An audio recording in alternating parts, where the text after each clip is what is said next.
La meningitis es la inflamación de las meninges, las membranas que rodean y protegen el cerebro y la médula espinal. Este es un tema muy serio porque aunque la meningitis puede variar en gravedad desde formas leves hasta muy peligrosas, todas necesitan atención médica inmediata. Saber más sobre esta enfermedad, cómo se clasifica, qué la causa y cómo se manifiesta es clave para entender cómo prevenirla y tratarla a tiempo. En esta explicación desglosaremos todo lo que necesitas saber sobre la meningitis de manera simple.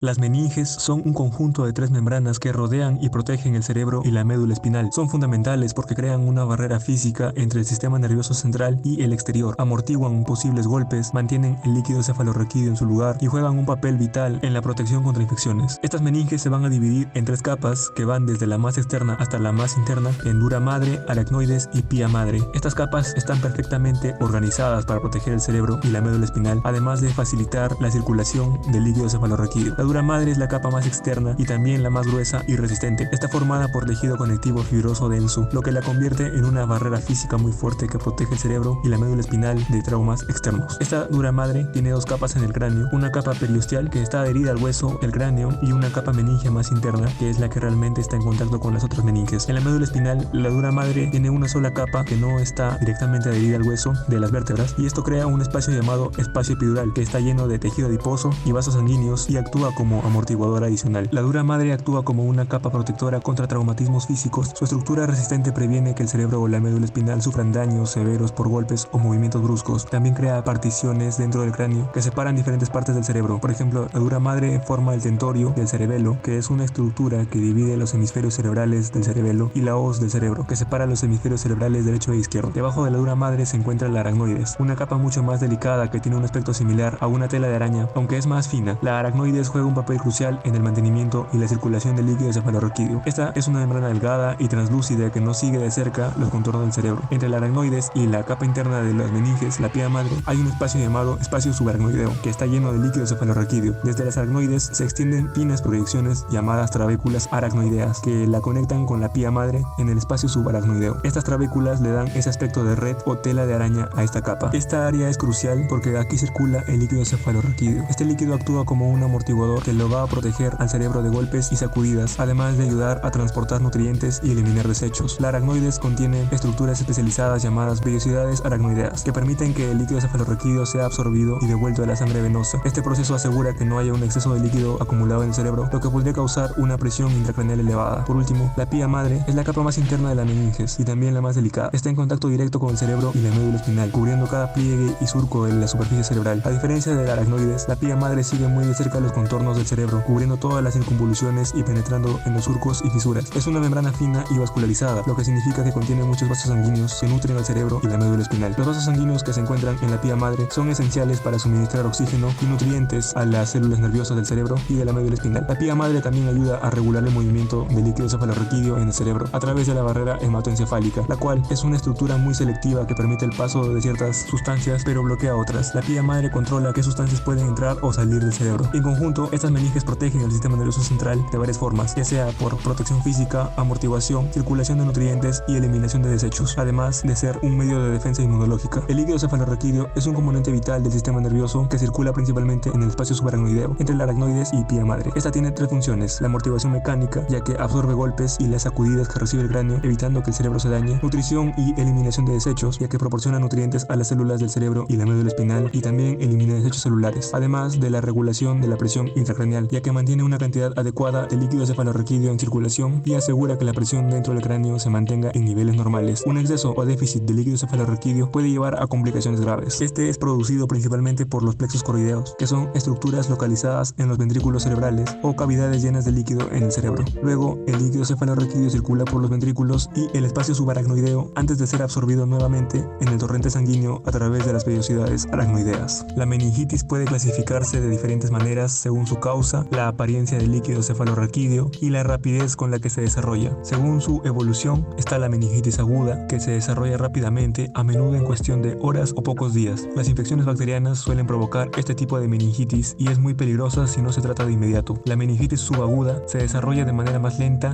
en días o incluso semanas. Este tipo suele estar relacionado con infecciones más difíciles de identificar, como la tuberculosis o infecciones por hongos, y la meningitis crónica, que persiste durante un periodo prolongado, a veces veces meses, infecciones como la tuberculosis o infecciones fúngicas que evolucionan lentamente pueden causar esta forma de meningitis. La clasificación según el aspecto del líquido cefalorraquídeo depende si es purulento o turbio. Cuando el líquido cefalorraquídeo es espeso, lechoso y está lleno de pus, lo que generalmente ocurre en la meningitis bacteriana. El pus es un signo de que hay infección grave y que el cuerpo está luchando contra ella. Por otro lado, el líquido claro, cuando es transparente, lo que es más común en las meningitis virales. Sin embargo, no siempre es sinónimo de que la infección sea leve. En el caso de la meningitis aguda con líquido purulento, es un tipo de meningitis bacteriana donde el líquido cefalorraquídeo se llena de pus por la presencia de estas bacterias que están causando una infección masiva. Cuando el cuerpo detecta la presencia de bacterias, envía muchas células de defensa, principalmente los neutrófilos, que son un tipo de glóbulo blanco, que ayudan a combatirlas. Este proceso inflamatorio provoca que el líquido cefalorraquídeo tenga un aspecto turbio o lechoso. Además, en este tipo de meningitis, el nivel de glucosa en el líquido cefalorraquídeo tiende a bajar considerablemente. Esto se debe a que las bacterias consumen glucosa mientras se multiplican. Es un signo clínico importante porque el cerebro y las meninges necesitan glucosa para funcionar correctamente. La meningitis con líquido cefalorraquídeo claro ocurre principalmente en infecciones virales. En estas infecciones, aunque el cuerpo está luchando contra el virus, no se producen grandes cantidades de pus. Existen dos variantes principales según los niveles de glucosa en el líquido cefalorraquídeo. Con glucosa normal, cuando los niveles de glucosa permanecen dentro de lo normal, lo más probable es que la meningitis esté causada por un virus. Los virus no consumen glucosa de la misma forma que las bacterias. Y con glucosa baja, en este caso, aunque el líquido sea claro, una disminución de la glucosa podría ser señal de una infección bacteriana subyacente, como por Listeria monocytogenes, o una meningitis bacteriana parcialmente tratada con antibióticos. Por último, la meningitis subaguda o crónica son un tipo de meningitis que progresan más lentamente y su característica principal es la presencia de linfocitos, que son otro tipo de glóbulo blanco. Las causas incluyen infecciones por bacterias como Listeria, tuberculosis, sífilis o incluso infecciones por hongos como el criptococo. La infección por tuberculosis, en particular, es notable por su presentación lenta pero progresiva y los bajos niveles de glucosa en el líquido cefalorraquídeo. La meningitis puede tener varias causas, dependiendo del microorganismo que la provoque, como la meningitis bacteriana aguda. Este tipo es el más grave y necesita tratamiento urgente. Las bacterias que suelen causar meningitis varían según la edad y el estado de salud del paciente. Las bacterias más comunes son el Streptococcus pneumoniae, más conocido como neumococo. Es la causa más frecuente de meningitis bacteriana en adultos y niños pequeños. Luego está la Neisseria meningitidis, más conocido como meningococo. Es común entre adolescentes y adultos jóvenes. Puede propagarse rápidamente en grupos cerrados como dormitorios universitarios. Y la otra bacteria es la Listeria monocytogenes, que afecta principalmente a personas con sistemas inmunitarios debilitados, mujeres embarazadas y ancianos. Esta bacteria puede entrar al cuerpo a través de alimentos contaminados. Existen ciertos factores que pueden aumentar el riesgo de desarrollar meningitis bacteriana, como las otitis o infecciones recurrentes del oído medio, la sinusitis crónica o infecciones o senos paranasales inflamados, las cirugías cerebrales o traumas craneales recientes, el sistema inmunitario debilitado, como en personas con VIH, diabetes o alcoholismo crónico. Las meningitis virales son más leves y suelen mejorar por sí solas. A menudo se denominan meningitis aséptica, porque aunque los síntomas son similares a los de la meningitis bacteriana, las pruebas de laboratorio no detectan bacterias en el líquido cefalorraquídeo. Los virus más comunes que causan meningitis son los enterovirus, que circulan con mayor frecuencia en verano y otoño. También el virus del herpes simple tipo 2, que normalmente afecta el área genital, puede causar meningitis, especialmente en personas que tienen una primera infección de herpes. La meningitis fúngica son causadas por hongos poco comunes, pero pueden ser extremadamente graves, especialmente en personas con un sistema inmunológico deprimido, como aquellas con VIH. El Cryptococcus neoformans es un hongo que con mayor frecuencia causa meningitis en estos pacientes. Los síntomas pueden variar según el tipo, pero los más comunes en los casos graves de meningitis bacteriana incluyen la fiebre alta, la cefalea o dolor de cabeza, la rigidez en el cuello, que es un signo clave de meningitis. Los pacientes encuentran difícil mover el cuello debido a la inflamación de las meninges, náuseas y vómitos, sensibilidad a la luz, convulsiones y confusión o coma en los casos más graves, ya que puede llevar al paciente a perder la conciencia. Los niños pequeños y los bebés pueden presentar síntomas menos específicos como irritabilidad, llanto constante, fontanelas o puntos blandos en la cabeza abultados o un llanto agudo y anormal. Para el diagnóstico se debe realizar una punción lumbar. Este procedimiento implica extraer una pequeña cantidad de líquido cefalorraquídeo de la parte baja de la espalda. Es un procedimiento clave para determinar si hay infección, qué tipo de microorganismo está presente y cómo está afectando al cuerpo. Los resultados del líquido cefalorraquídeo pueden mostrar aumento del número de glóbulos blancos, lo cual sugiere infección, niveles niveles bajos de glucosa en el caso de meningitis bacteriana y presencia de bacterias en cultivos. Sin embargo, antes de realizar una punción lumbar es esencial descartar la presencia de una presión intracraneal elevada, ya que una punción lumbar en esta situación puede causar complicaciones graves. Para ver que todo esté en orden, se puede realizar una tomografía computarizada antes de la punción. El tratamiento de la meningitis depende de su causa, como por ejemplo si es bacteriana, es una emergencia médica que requiere tratamiento de inmediato con antibióticos. Los antibióticos de amplio espectro, como las cefalosporinas de tercera generación, por ejemplo la ceftriaxona o la cefotaxima, se administra de inmediato mientras se identifican las bacterias exactas en el líquido cefalorraquídeo. Si se sospecha de listeria monocitógenes, se añade ampicilina al tratamiento. En la meningitis viral no existen tratamientos específicos para la mayoría de los virus que causan meningitis. En la mayoría de los casos se recomienda reposo, hidratación y manejo de los síntomas. Sin embargo, si la meningitis está causada por el virus del herpes simple, se utiliza el antiviral aciclovir para tratar la infección. El uso de corticoides en algunos casos de meningitis bacteriana se administra, como la dexametasona, junto con los antibióticos. Los corticoides pueden ayudar a reducir la inflamación y prevenir el daño permanente al cerebro, especialmente en casos de meningitis causada por neumococcus. El pronóstico de la meningitis varía según la causa y la rapidez con que se inicie el tratamiento. En la meningitis bacteriana, el pronóstico puede ser grave, con una mortalidad del 20% en casos no tratados o tratados tardíamente. Incluso con tratamiento adecuado, algunas personas pueden desarrollar complicaciones a largo plazo, como la pérdida auditiva, problemas neurológicos o dificultades cognitivas. En cambio, la meningitis viral suele tener un pronóstico mucho mejor. La mayoría de las personas se recuperan completamente sin secuelas graves, aunque puede llevar varias semanas sentir una mejoría completa. La meningitis es una enfermedad compleja que puede tener diferentes causas y presentaciones clínicas, desde leves hasta mortales. Entender sus síntomas, causas y la importancia de un diagnóstico y tratamiento temprano es crucial para mejorar el pronóstico de quienes la padecen. Con los avances en vacunación y el acceso rápido a antibióticos y cuidados médicos, muchas formas de meningitis ahora pueden prevenirse y tratarse con éxito, pero la clave es actuar rápido.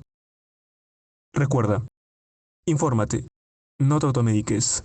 Medica Net.